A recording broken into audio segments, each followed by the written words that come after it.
Bom dia, irmãs. Que a graça e a paz seja com todas. Amém. Vamos. Catarina, se sobrar texto, pode entregar mais de um a algumas pessoas. Nós vamos começar, irmãs, para a gente tentar terminar mais cedo. Hoje é um dia que a gente tem que conciliar com outras obrigações, né? Então eu queria convidar todos para abrirem suas Bíblias no livro do Êxodo. Vamos abrir em Êxodo, capítulo 20, versículo 13. Livro do Êxodo, capítulo 20, versículo de número 13. A bem da verdade, nem seria necessário abrir, mas para a gente não perder o costume. Êxodo 20, 13. Vamos ler todos juntos. Êxodo 20, 13. Todo mundo encontrou? Amém? Vamos ler juntos? Vamos lá? Não matarás. Vamos ler de novo? Não matarás. Que o Senhor abençoe essa lição de hoje. Nós vamos fazer uma oração. Vou convidar a nossa irmã Eunice para fazer uma oração de intercessão pela lição dessa manhã.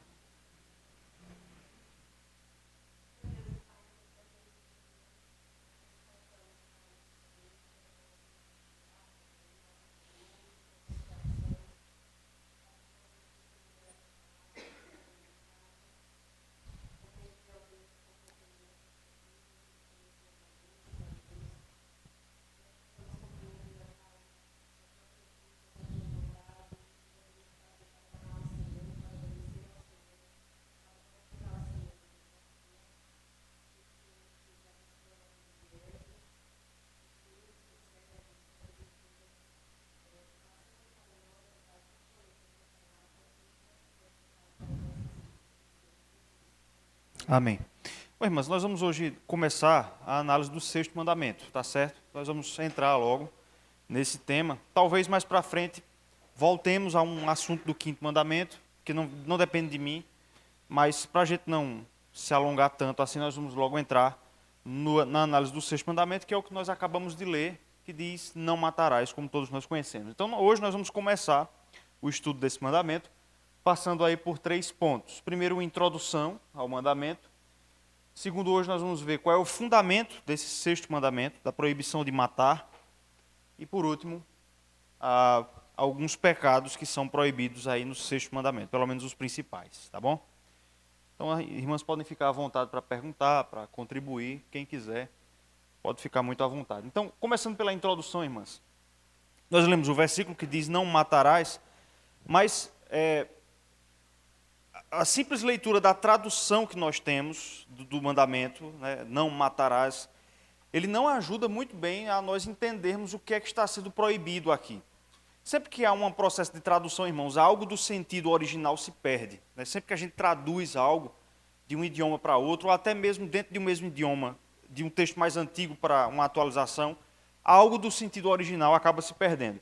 E aí, quando nós lemos aqui, não matarás, nós temos a impressão de que Deus está proibindo total e absolutamente que você tire a vida de outra pessoa, e isso não é exatamente o sentido do mandamento. Então, alguns comentaristas, eu encontrei essa informação, eles vão dizer que no Antigo Testamento existem 7 palavras que são traduzidas no português por matar. Então, 7 palavras em hebraico, o idioma no qual foi escrito o Antigo Testamento, são traduzidas por matar. E no sexto mandamento, tanto aqui em Êxodo quanto na repetição em Deuteronômio, é uma palavra específica que vai aparecer aqui traduzida como matarás, ou não matarás, que é o verbo raçar.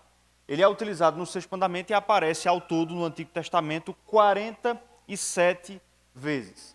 Essa palavra, ela nunca designa, isso aqui é importante, ela nunca designa situações de legítima defesa, pena capital, guerra ou morte acidental.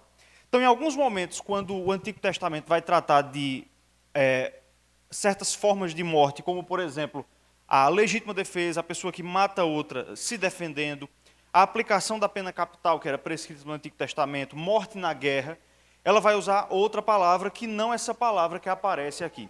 Então, isso tem levado os comentaristas, os estudiosos bíblicos, a entenderem que a melhor tradução que poderia aparecer aqui no sexto mandamento não seria não matarás, porque Deus não está proibindo total e absolutamente as pessoas de matarem umas às outras. Daqui a pouco eu explico melhor isso.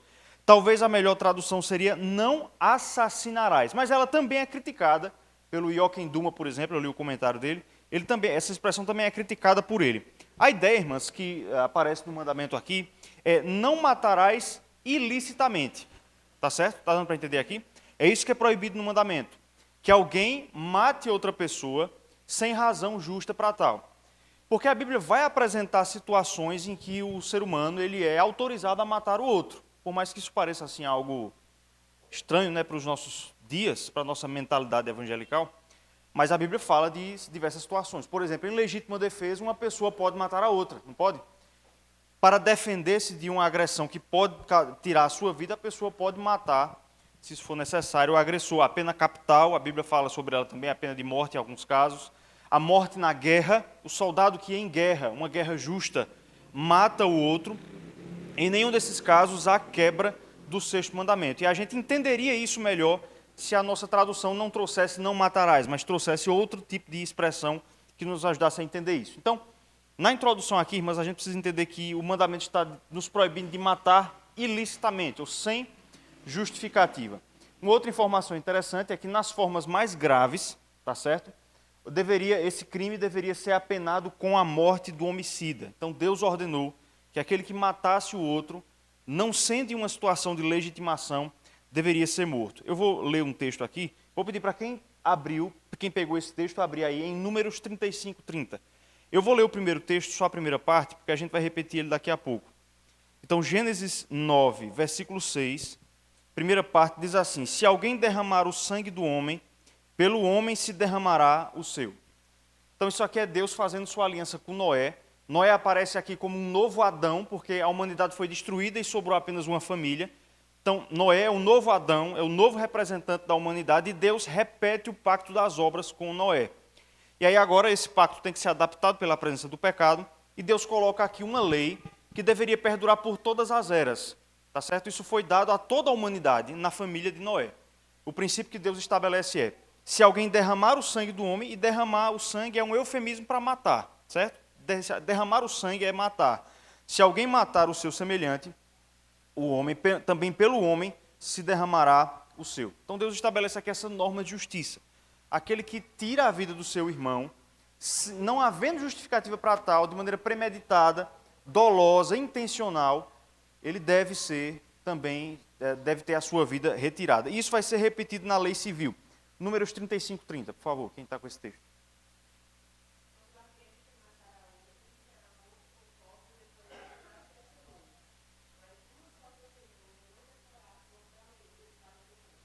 Então veja que a mesma norma é repetida, né? Mas agora traz aqui também uma norma processual.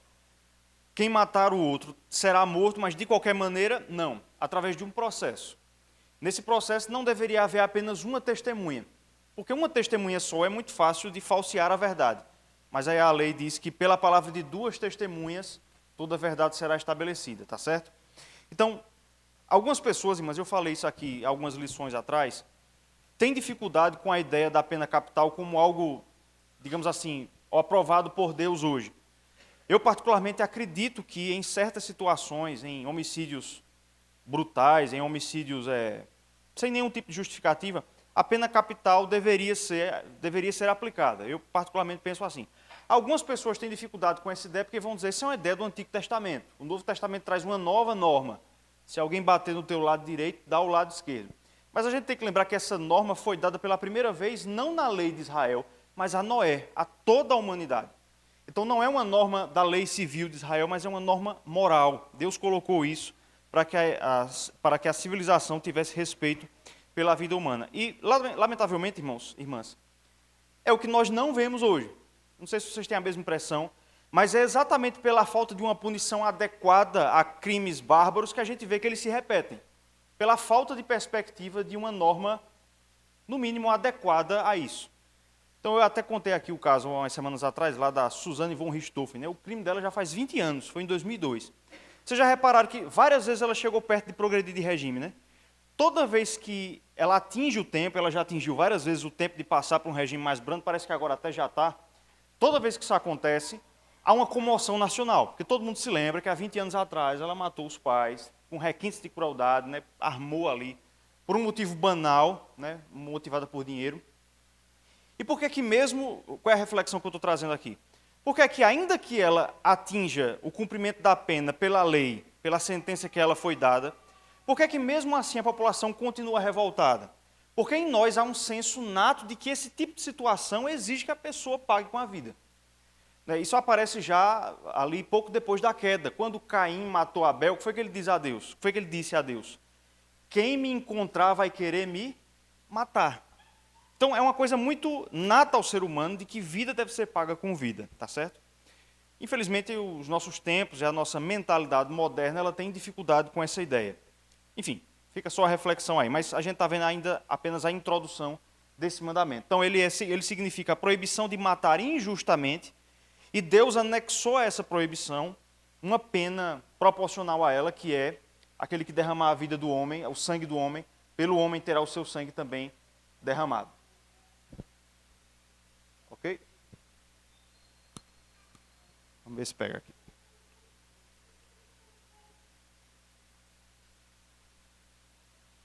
Então nós vamos olhar agora para o fundamento desse... Se alguma irmã puder me ajudar aqui, porque eu acho que o controle aqui agora morreu. Então nós vamos olhar agora para o fundamento desse mandamento. Por que é que Deus colocou esse mandamento em sua palavra? Então, em primeiro lugar, quando eu pedi aí, pronto. Em primeiro lugar, irmãs, é preciso entender que o mandamento proíbe tirar a vida humana, tá certo? É uma coisa óbvia, mas a gente precisa reforçar isso. O que Deus proíbe aqui é que a vida humana seja tirada.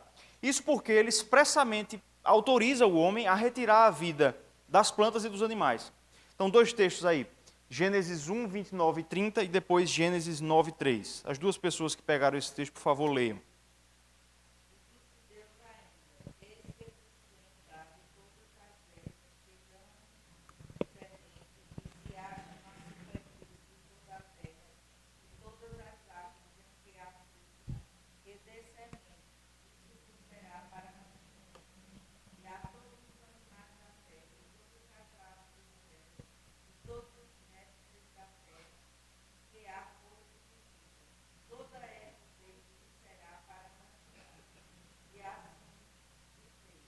Isso. Então, na criação, nós vemos que Deus autorizou homens e animais a tirarem a vida das plantas, a se alimentarem das plantas. As plantas, as ervas, seriam para alimento dos homens e dos animais. E depois, em Gênesis 9:3, Deus também vai autorizar que o homem tire a vida dos animais para se sustentar. Quem está com esse versículo, lê, por favor.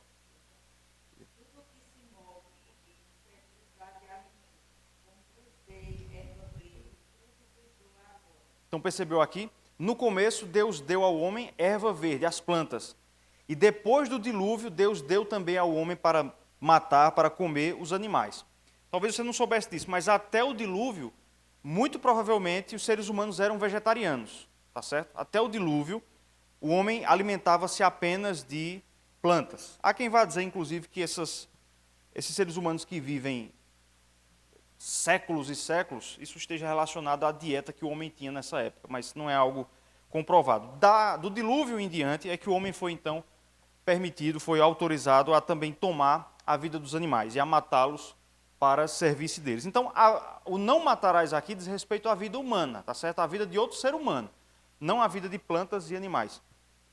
Pronto.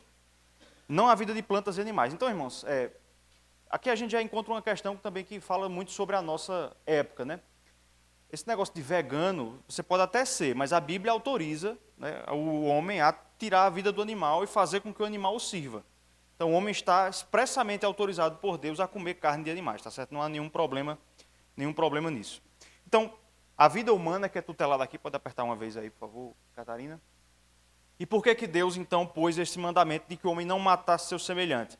Porque, ao contrário de plantas e animais, o homem tem algo distintivo em relação a eles. Isto é, o homem carrega consigo a imagem de Deus. Então vamos ler aí, quem abriu, por favor, quem pegou esse texto, Gênesis 9:6, pode ler o versículo inteiro. Gênesis 9:6.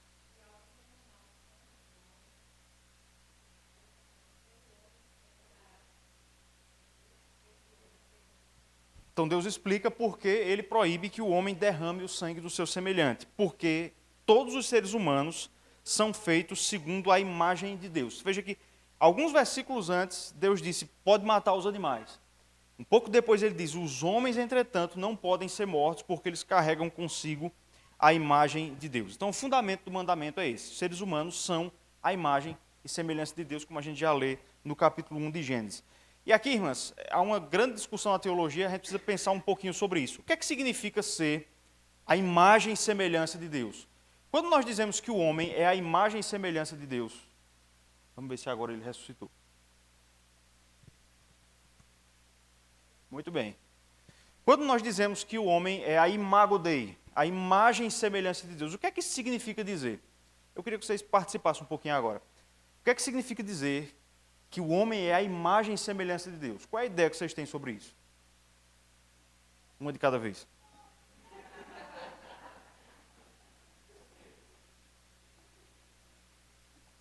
Vamos lá, pode dizer qualquer coisa aqui. Aqui não tem certo nem errado. Ó. Rejane, você gosta de falar? Diga aí.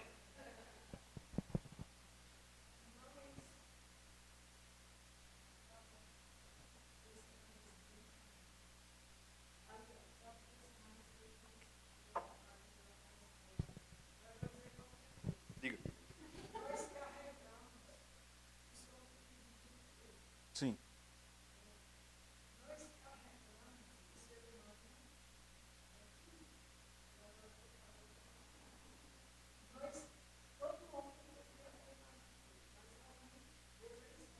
Isso.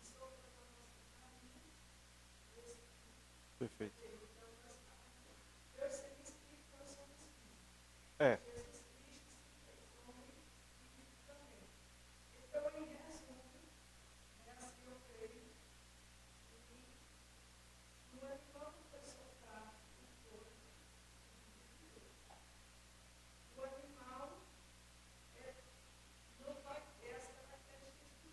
Perfeito.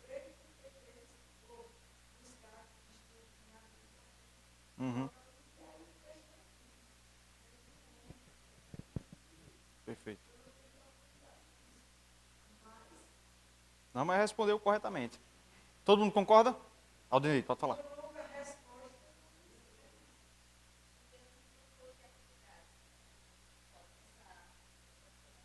Perfeito.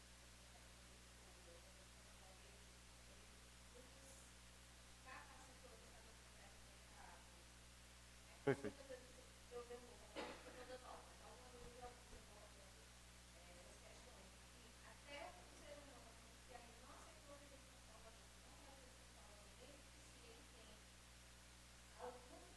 É. Perfeito. Perfeito. Exatamente. Eu coloquei 3 coisas aqui e as irmãs praticamente já mencionaram tudo, na verdade. Mas a gente pode falar em pelo menos 3 coisas que estão envolvidas quando nós dizemos que o homem é a imagem de Deus. Essa é uma expressão difícil da gente realmente falar sobre, porque é difícil pensar na imagem de algo invisível. Deus é invisível. Mas, em primeiro lugar, irmãs, o homem tem atributos da divindade. A gente divide os atributos de Deus em atributos comunicáveis e incomunicáveis. Ou seja, alguns atributos de Deus simplesmente não podem ser comunicados à criatura, como a sua eternidade, a sua onisciência, a sua onipotência, enfim. Mas alguns atributos Deus escolheu comunicar, e era possível que ele comunicasse a criatura aos homens.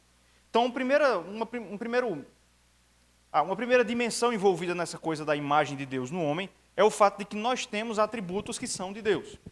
Por exemplo, o homem é um ser racional.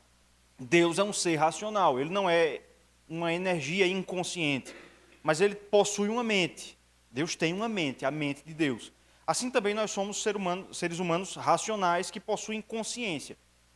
Uma comparação rápida com o animal aqui. O que é que acontece quando, por exemplo, um animal se vê na frente de um espelho? Ele pensa que é outro. Porque ele não tem autoconsciência. O que não acontece conosco. Né? Via de regra, nós nos reconhecemos ao olharmos no espelho.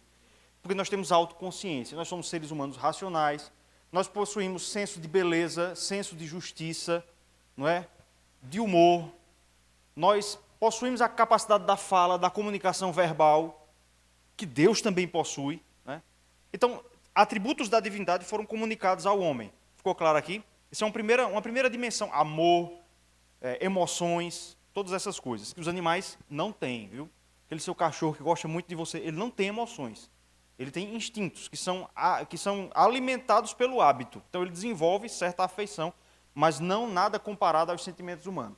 Então o homem tem atributos da divindade que lhe foram comunicados. Segundo, e aqui é um ponto também importante, o homem, ao contrário dos animais, ele não tem, mas ele é uma misteriosa união entre corpo e alma. Então, o Regiane disse uma coisa importante aqui. Apenas no homem Deus soprou o fôlego de vida, que é uma forma poética de nós chamarmos a alma, o espírito. Animais não têm alma eterna. Tá certo? E algumas pessoas vão dizer que os animais têm alma, mas nunca no sentido em que o homem tem uma alma. Isso porque a palavra alma, que em grego é psique e em latim é ânima, também significa ânimo. Então, como os animais são seres animados, que se locomovem, é possível em um sentido falar que eles têm alma, porque eles se movimentam, porque eles agem no mundo, nesse sentido. Mas não uma alma consciente, uma alma pessoal como os homens têm. Então você consegue até perceber qual é a diferença, por exemplo, entre o animal, o homem e o anjo. Só que é uma coisa bem didática da gente aprender. Veja só, o animal é o corpo sem alma.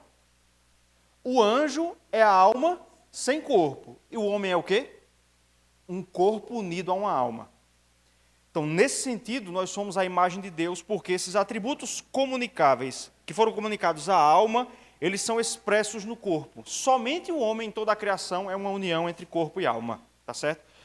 Não é correto dizer que o homem tem uma alma, que o homem tem um corpo. O homem é uma alma e um corpo, tá certo? Porque às vezes a gente tem a ideia de que o homem é a alma que tem uma posse do corpo. Então você vê muito isso às vezes em velório, né? O nosso irmão está no céu, isso aqui é só o corpo dele. Não, isso aqui é ele.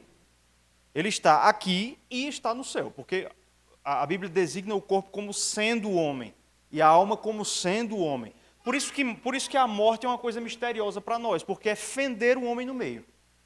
Você é separado de si mesmo na morte. É uma coisa metafisicamente difícil da gente entender. Mas um segundo ponto é esse: o homem é a união de corpo e alma. Pode falar, Natália.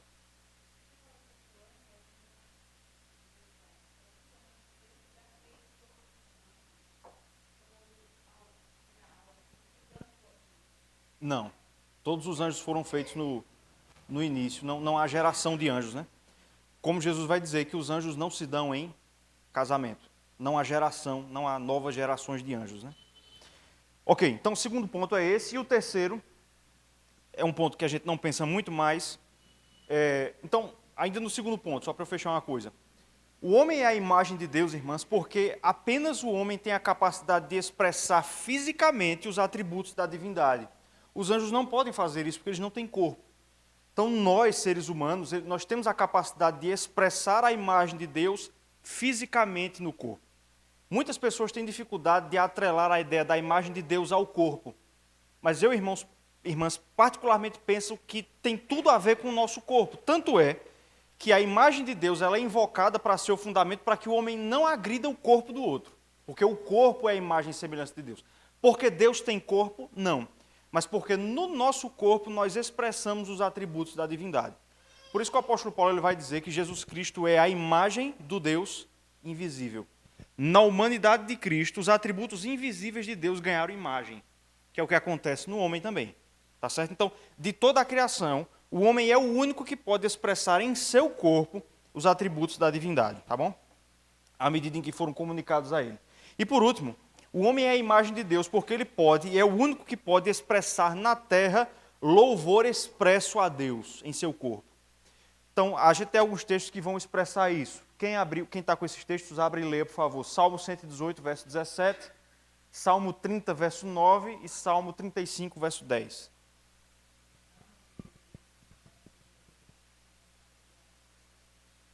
Não morrerei, antes viverei, e aí como eu estarei vivo, eu contarei as obras do Senhor. A gente vai ver também que o salmista, ele pede a Deus para não morrer, para que assim ele possa louvar a Deus.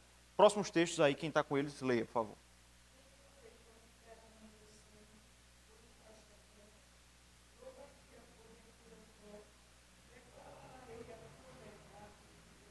Então, o salmista diz que quando os homens morrem, o nome de Deus deixa de ser proclamado na terra. Nós cantamos que as criaturas do mundo, os animais, eles louvam a Deus.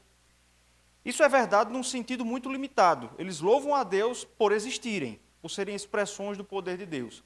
Mas apenas o homem pode louvar a Deus, expressar de maneira expressa, né? Dizer de maneira expressa, racionalmente, exatamente, verbalmente, as belezas que há em Deus, os atributos de Deus, suas obras. De modo que, quando o homem morre, em um certo sentido, o nome de Deus deixa de ser glorificado na terra, porque o único que poderia fazer isso morreu. Próximo texto, Salmo 35, 10.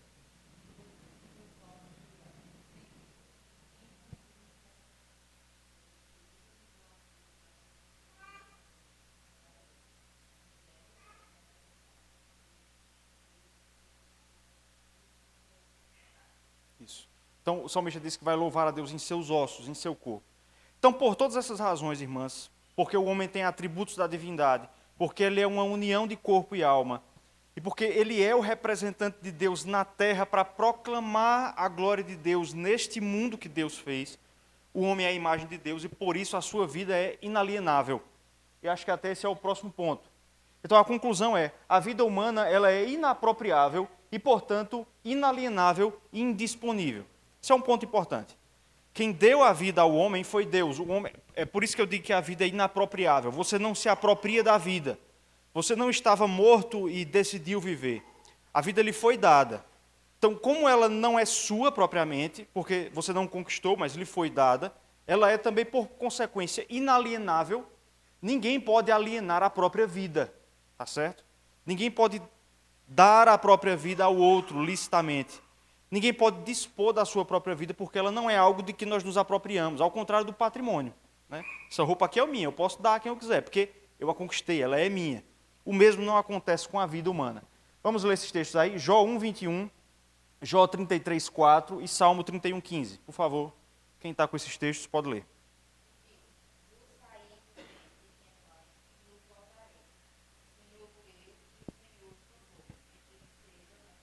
Então Deus dá a vida. O homem vem nu e recebe de Deus a vida. Próximo texto, 33, 4.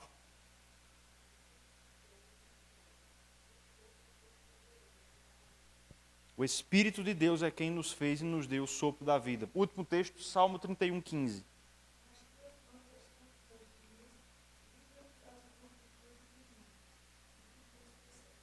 Isso. Nas mãos do Senhor estão então os nossos dias. É aquela frase que a gente repete quase como um jargão, né? Deus é aquele que dá a vida, Ele é o único que pode tirar. É basicamente essa regra aí. Uma outra razão para o mandamento, irmãs, é que nós somos todos iguais. Uma frase também que é um jargão muito comum da nossa época, mas a imagem de Deus em cada um de nós é que faz com que isso seja verdadeiro. Todos os homens são, em um sentido, irmãos, porque carregam consigo a imagem de Deus. Então, nenhum homem pode apropriar-se do outro, da vida do outro, porque a imagem de Deus que você tem, o outro também tem. Inclusive os ímpios, viu? Os ímpios, eles não deixaram de ser imagem de Deus. Algumas pessoas acreditam nisso, que com a queda nós deixamos de ser a imagem de Deus. Mas veja, se isso fosse verdade, não haveria proibição para nós matarmos uns aos outros. Nós não matamos uns aos outros exatamente porque, mesmo caídos, a imagem de Deus ela é conservada em nós. Corrompida? Sim. Deturpada? Sim. Mal direcionada pelas nossas atitudes? Sim. Mas ainda assim, em essência, presente ali, tá certo? Nós vamos ver que ela começa desde a concepção, a gente vai trabalhar isso um outro dia, e vai até o momento em que há a morte, que a gente vai conceituar daqui a pouco. Então, muitas vezes, irmãs, é uma coisa interessante, eu ia trazer os textos, mas não é necessário. Nós vamos ver que, em muitos momentos, o crime de homicídio ele é praticado na Bíblia exatamente porque algumas pessoas acharam que podem ser donas de outras. Por exemplo, Davi, quando matou Urias, você lembra que ele manipulou ali tudo para que Urias morresse? Davi, ali naquele momento, por ser rei, achou um devaneio que poderia dispor da vida de seu semelhante, porque ele era súdito. Ou, por exemplo, Jezabel e Acabe, que deram cabo da vida de Nabote. Lembram disso? Então, você vai encontrar muitas vezes os poderosos na Escritura sentindo-se donos dos seus súditos e achando que podem dispor da sua vida. Ou, por exemplo, a gente viu aqui Assuero, né? Assuero que manda matar Amã, por exemplo, que faz um decreto lá de que quem entrasse na sua presença sem ser autorizado por ele, e se ele não estendesse o cetro, essa pessoa morreria. Então, muitas vezes, o crime de homicídio na Bíblia ele está atrelado a falsa ideia de propriedade humana, de que um homem pode pertencer a outro, tá certo? Mas isso não acontece porque todos os homens são, em essência, iguais pela imagem de Deus. Então, Calvino diz o seguinte: o fim do mandamento, a finalidade do mandamento é, visto que o Senhor vinculou o gênero humano por uma como precisa unidade, a unidade do gênero humano, a cada um deve ser delegada a preservação de todos. Em suma, em resumo, é-nos, portanto, proibida toda violência e brutalidade, e, de um modo geral, toda e qualquer ação deletéria pela qual venha a sofrer dano o corpo do próximo. Consequentemente, inculca-se-nos aplicá-lo fielmente em nosso poder, é de valia para proteger a vida do próximo, buscar o que lhe contribui para a tranquilidade, sermos vigilantes e desviar-lhe as coisas deletérias, dar-lhe ajuda se está em qualquer situação de perigo. Preste atenção nisso agora, veja que interessante. A Escritura assinala dupla razão em que se assenta este mandamento. Primeiro, que o ser humano não é só a imagem de Deus, mas ainda a nossa própria carne. Então percebeu aqui, o sexto mandamento está ancorado em duas razões básicas. Seres humanos são a imagem de Deus e a carne nossa. Ele é igual a Deus em um certo sentido e é igual a mim em um certo sentido. Por isso eu não posso tocar na sua vida. Tá certo? Charles Hodge também diz algo interessante. A Bíblia dá especial valor à vida do homem. Em primeiro lugar, porque ele foi criado à imagem de Deus. Ele não é só como Deus nos elementos essenciais da natureza, aquela questão dos atributos, mas também é representante de Deus sobre a terra. A gente trabalhou isso no livro dos Salmos. Uma indignidade ou um dano infligido a ele é tanto um ato de irreverência para com Deus. É um ato de reverência para com Deus. E segundo, todos os homens são irmãos, como diria o padre Kelmon no debate, né? O padre Kelvin, o candidato padre. E segundo, todos os homens são irmãos, são de um só sangue, filhos de um só pai comum, Deus. Por isso, matar, aliás, o pai comum aqui é Adão, não é Deus. Por isso, matar é o maior dos crimes que um ser humano pode cometer contra o seu próximo. Se é ultraje cometer uma indignidade contra a estátua ou o retrato de um grande e bom homem, ou de um pai e uma mãe, quanto mais grave é o ultraje quando profanamos a imagem imperecível de Deus impressa na alma imortal do homem. Então ele faz um raciocínio interessante aqui. Ora, se para nós é um ultraje, um filho, por exemplo, rasgar uma foto do pai, né? Pichar a foto do pai. Se para nós é um ultraje, por exemplo, se o pessoal fosse aqui e depredasse a estátua de São Bento, né, de Benedito de Núrcia. Ora, se isso para nós, se depredar a imagem deles é um ultraje, quanto maior o ultraje não é depredar, então, a imagem de Deus que ele mesmo colocou na terra. Entenderam aqui o raciocínio? Então, essas são as bases do sexto mandamento. Opa, pode falar, Socorro. Sim. É.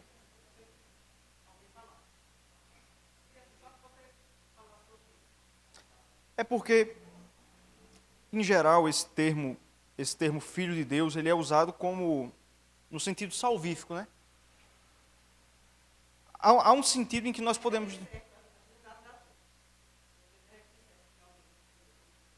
Veja, há um sentido em que nós podemos dizer que todos são filhos de Deus, porque todos são obras das mãos de Deus, que Deus criou todos. Ao criar Adão, por tabela, Deus criou todos os seres humanos.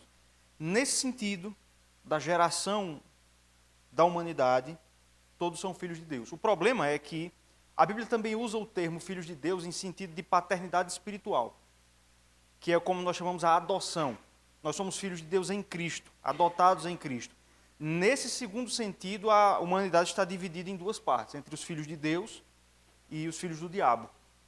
O problema é que a gente, quando usa essa expressão, dificilmente o incrédulo ele sabe fazer essa diferenciação.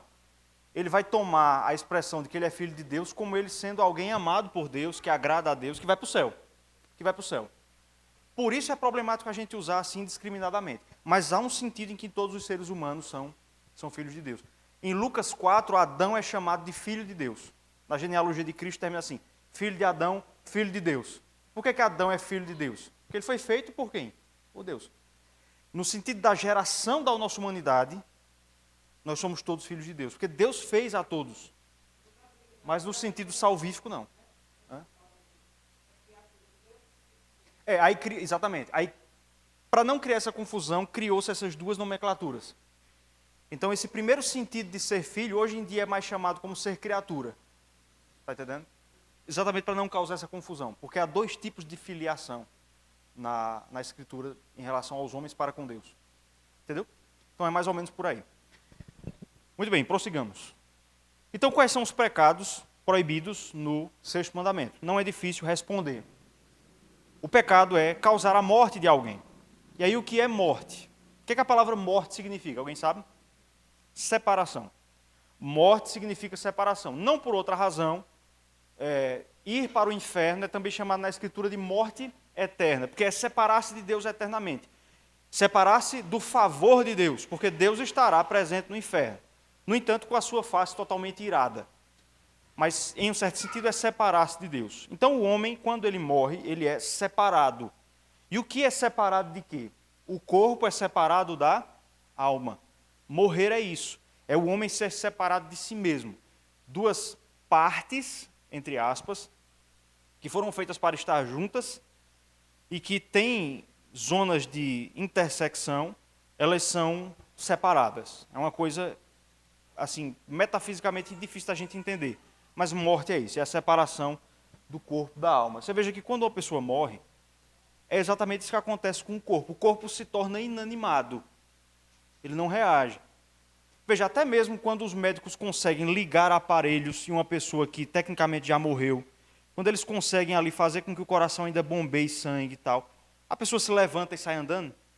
Por quê? Porque o corpo está inanimado, a alma foi separada do corpo. Então, morrer é isso, tá certo? O pecado, então, fundamental é provocar, então, a morte em alguém. Então, quais são as práticas? Sim, não posso ir para esse ponto sem antes falar disso. É por essa razão, irmãs, pelo fato de que morte é separar corpo e alma. Deixa eu adiantar uma coisa aqui que a gente vai ver talvez de hoje a 15. Não comigo, mas com o presbítero Caio. É por essa razão que nós somos partidários da vida. Nós entendemos que a vida inicia a partir da concepção. Ou seja, do momento em que o óvulo é fecundado. O óvulo na mulher é fecundado. Por qual razão? Porque apenas a partir desse momento é que você tem um corpo humano. Tá certo? Então, algumas feministas aí que são a favor, por exemplo, do aborto, elas vão usar o seguinte argumento. A mulher tem direito sobre o seu corpo. Então, elas vão interpretar o óvulo fecundado como uma mera extensão do corpo da mulher. E essa é uma conclusão falsa. Por quê?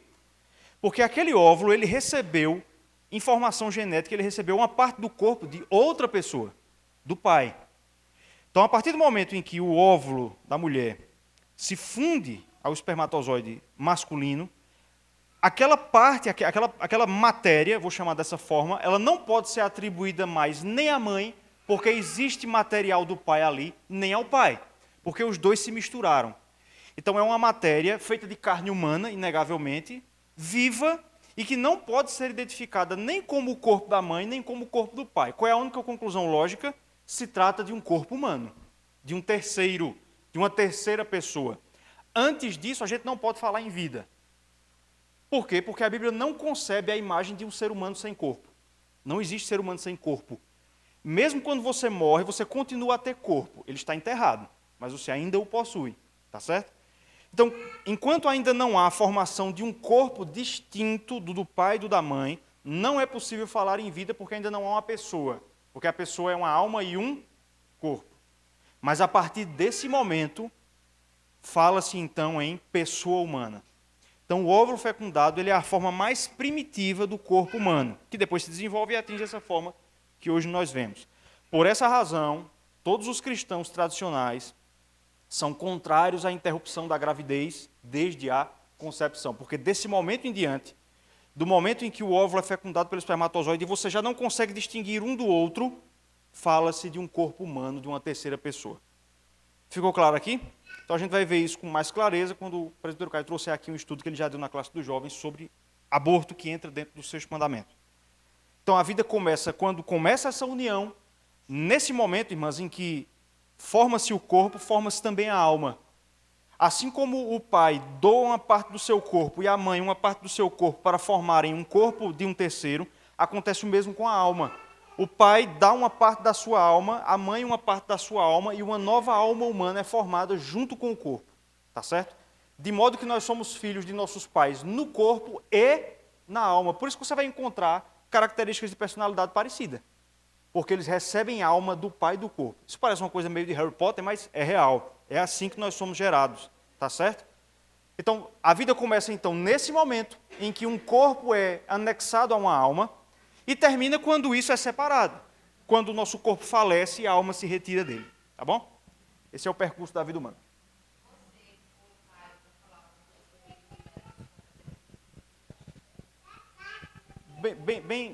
Bem pontuado.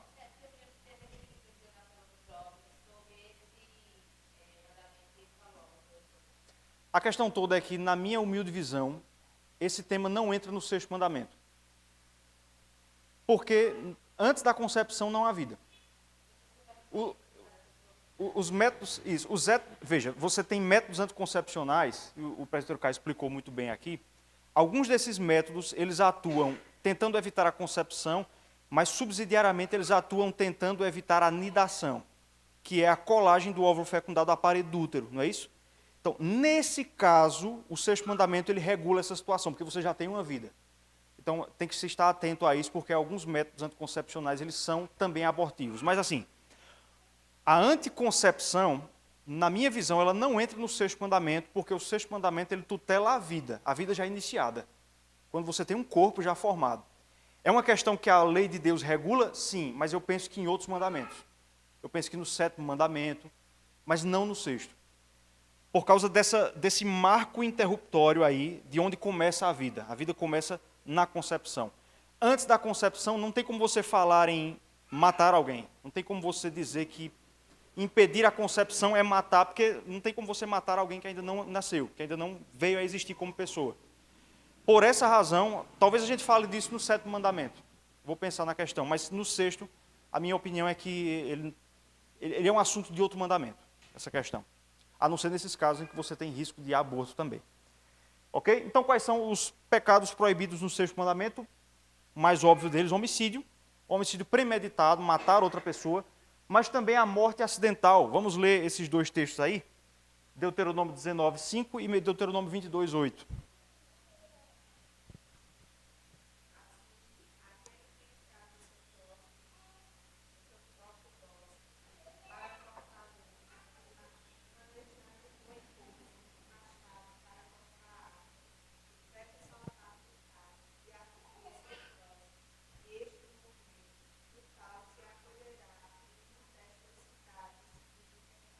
Isso. Próximo texto, 22, 8.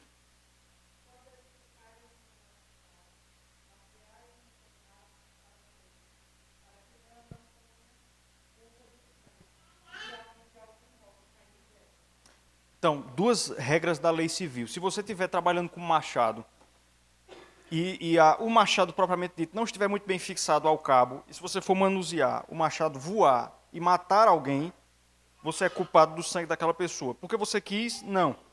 Mas porque você não tomou as precauções necessárias para aquela atividade.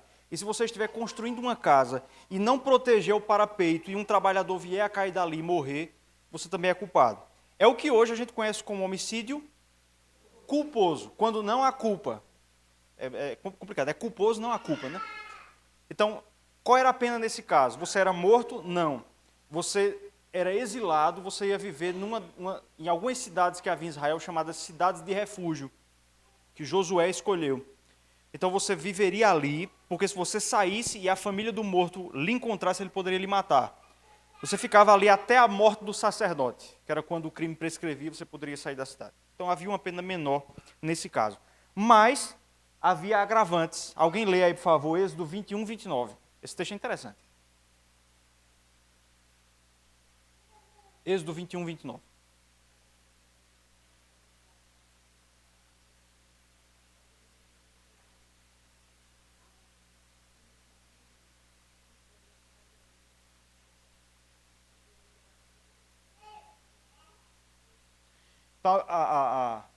A lei traz uma disposição interessante. Se o boi de um indivíduo se soltar, chifrar alguém e matar essa pessoa, devia ser um touro, né? Algo assim, um animal mais avantajado, né? Talvez não fosse o boi como nós o conhecemos hoje.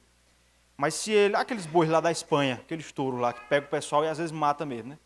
Se isso acontecer, a pessoa entraria na mesma pena dos casos anteriores, iria para uma cidade de refúgio. Mas, se o boi já era conhecido por ser brabo, chifrador, e o camarada já tinha histórico desse tipo de coisa, e o camarada mesmo assim não tomou as precauções, a ele seria aplicada a pena de um homicídio doloso. O boi seria apedrejado, por quê? Para eliminar aquele perigo do meio do povo, obviamente, né? E o dono também seria morto. É o que hoje a legislação às vezes chama de dolo eventual, que é muito aplicado, não é isso, Eunice? Ao caso de embriaguez ao volante. A gente vê muito isso acontecer. O pessoal toma todas, acaba matando alguém no trânsito. E veja, o homicídio ele não é intencional, mas geralmente a pessoa é denunciada nas penas de como se fosse um homicídio doloso, com dolo, com vontade. Por que isso acontece? Porque entende-se que, nesse caso, o descuido do indivíduo foi uma coisa inaceitável. Inaceitável. Ele extrapolou todo e qualquer tipo de tolerância a ser descuidado. Exatamente, perfeito. É uma situação mais grave do que os casos anteriores. Então, Israel também... Você veja como a legislação de Israel, para o seu tempo, era extremamente avançada. Nós temos elementos parecidos hoje, ainda hoje. Então, nesse caso, poderia ser aplicado algo parecido. Oi?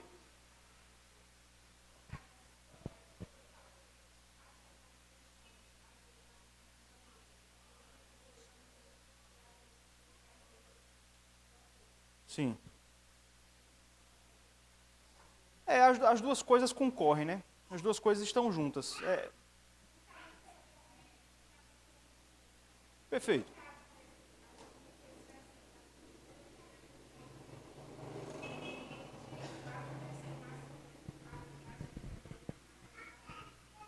Sim.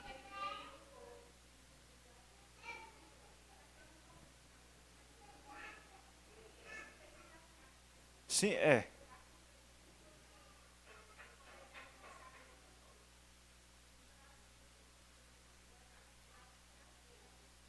Sim.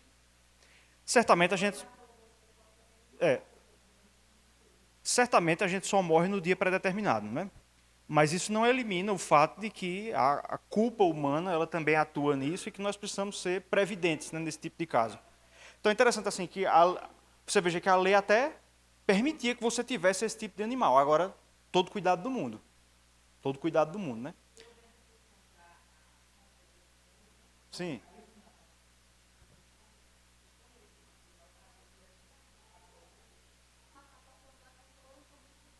verdade.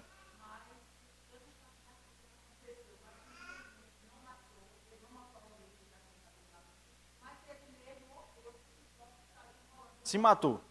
Era tão brabo que se matou. Ok, então, um caso quase literal da lei aqui, né? Aplicou a pena a si mesmo. Então, um outro crime proibido pela lei, aborto. Quem está com esse texto aí? Êxodo 21, de 22 a 25, pode ler aí.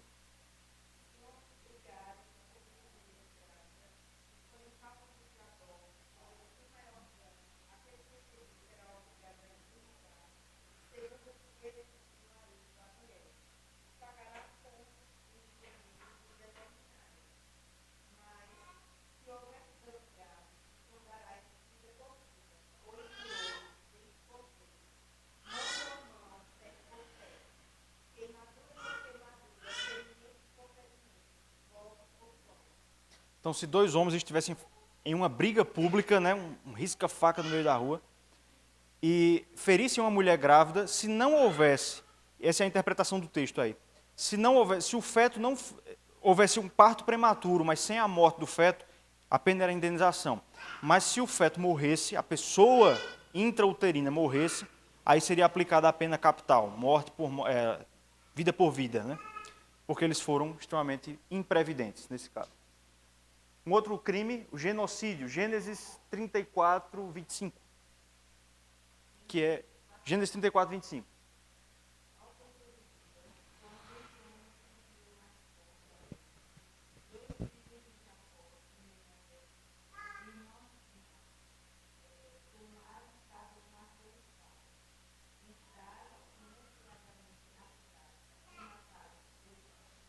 Isso. Então, genocídio é o homicídio de toda uma raça, né? E aí os filhos de Jacó, dois deles, são tidos como culpados aí por praticarem esse crime. Então, e também, por último, o suicídio, né? Não há um texto bíblico de expressa proibição, mas é desnecessário, né? Retirar a sua própria vida também é visto como algo não permitido por Deus. E sempre vai aparecer na Escritura, os relatos, os poucos relatos de suicídio, sempre serão atrelados a descumprimento da vontade de Deus. Então fica claro, fica subentendido de forma clara, que também não é algo aprovado pelo Senhor. Já que a vida é inapropriável, você também não pode dispor da própria vida. Então, no Novo Testamento, condutas internas são equiparadas ou assemelhadas a matar alguém. Então, no Novo Testamento, o sexto mandamento ele será tratado de maneira mais interna. Vamos ler aí rapidinho, para a gente ganhar tempo, esses 3 textos aí.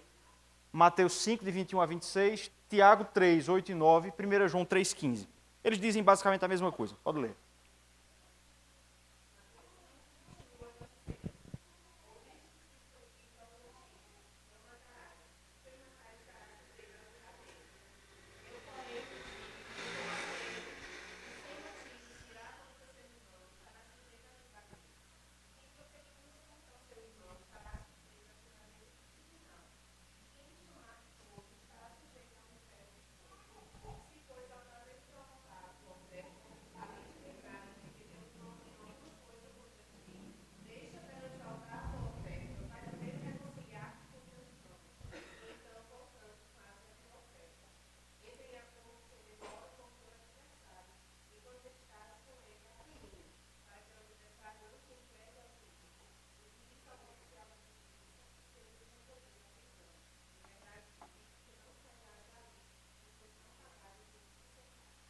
Ok, próximo texto, Tiago 3, 8 e 9.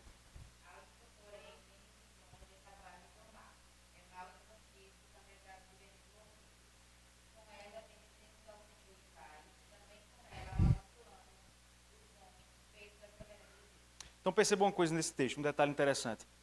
Tiago nos proíbe de amaldiçoarmos uns aos outros e ele coloca a mesma fundamentação que você vai encontrar em Gênesis 9:6. Nós não podemos derramar o sangue do outro porque ele é a imagem de Deus. E ele vai dizer, eu não posso amaldiçoar o outro porque ele é a imagem de Deus. Então ele anexa as duas proibições à mesma razão. 1 João 3,15.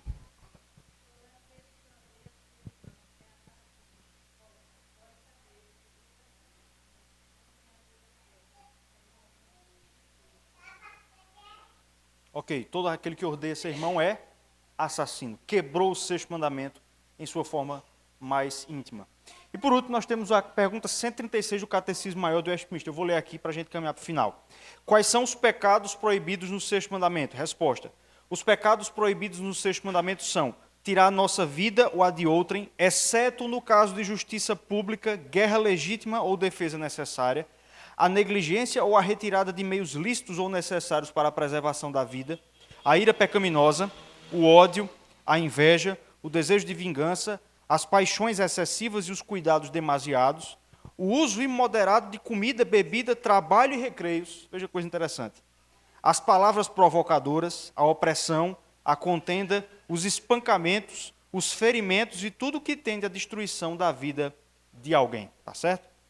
Então, para a gente finalizar, Calvino vai dizer o seguinte: também é proibido por essa lei o homicídio do coração e é prescrita a afeição interior para a conservação da vida do irmão.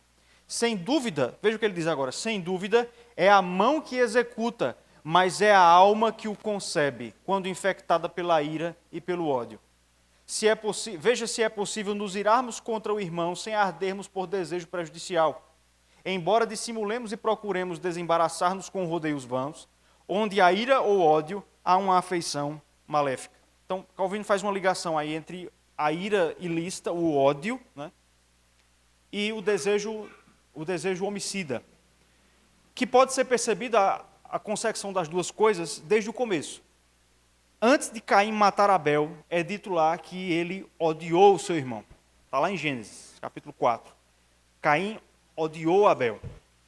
Então, a gênese de todo homicídio é o ódio contra o seu irmão. E, por outro lado, o ódio é sempre acompanhado de um desejo pelo malefício do outro. Então, é impossível que nós não odiemos, não detestemos alguém. Isso sempre acontece. A gente torce para que algo de ruim aconteça àquela pessoa. A gente pode até disfarçar isso, mas nós fazemos isso. Por isso, junto com o homicídio, o ódio, A ira ilícita, qual é a ira ilícita? É aquela que é dirigida não contra o mal, mas contra a pessoa. Muito embora às vezes não tenha como fazer diferenciação. Mas a gente sabe quando isso acontece. Nós sabemos quando a ira em nós é pecaminosa e quando ela é justa. A gente sabe disso. Então isso também é proibido pelo sexto mandamento. Pode falar, Antônio. Ah,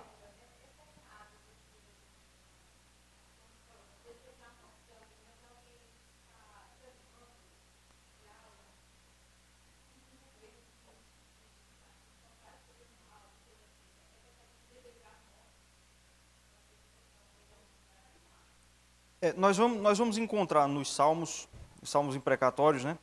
O salmista desejando a morte de pessoas. Mas sempre que, por exemplo, tem aquele versículo polêmico, né? Tomara alguém pegasse os filhos dos babilônios e os atirasse contra a pedra, né? Mas sempre que isso é feito, Natália, sempre que esse tipo de desejo aparece no saltério, a razão para ele nunca é algo pessoal, mas é sempre alguém que está praticando mal, perseguindo o povo de Deus e só pode ser parado se Deus tirar a sua vida. Então, nesses casos, o salmista ele se permite desejar a morte de pessoas. Então, eu diria que há casos em que o povo de Deus pode suspirar para que Deus tirasse a vida de alguns. Mas isso nunca é motivado pelo ódio pessoal. É sempre algo da justiça de Deus. É sempre algo motivado pelo ódio ao mal, pela revolta contra a injustiça. Está mais ligado a essas questões. Rejane, depois Socorro.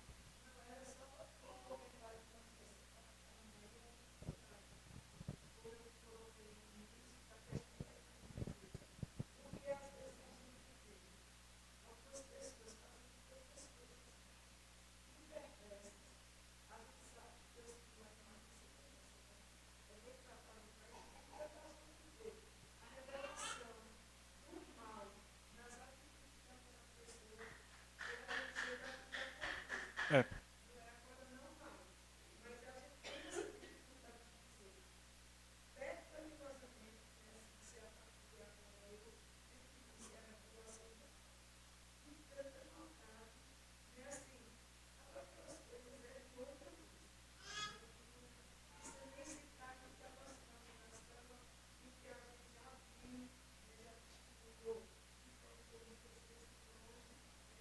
É.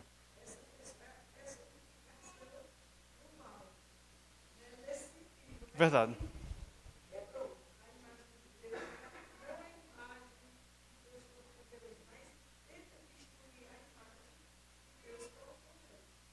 A gente tem que lembrar que o mal ele é praticado por pessoas. De modo que em muitas situações é quase impossível separar uma coisa da outra. Socorro, pode falar.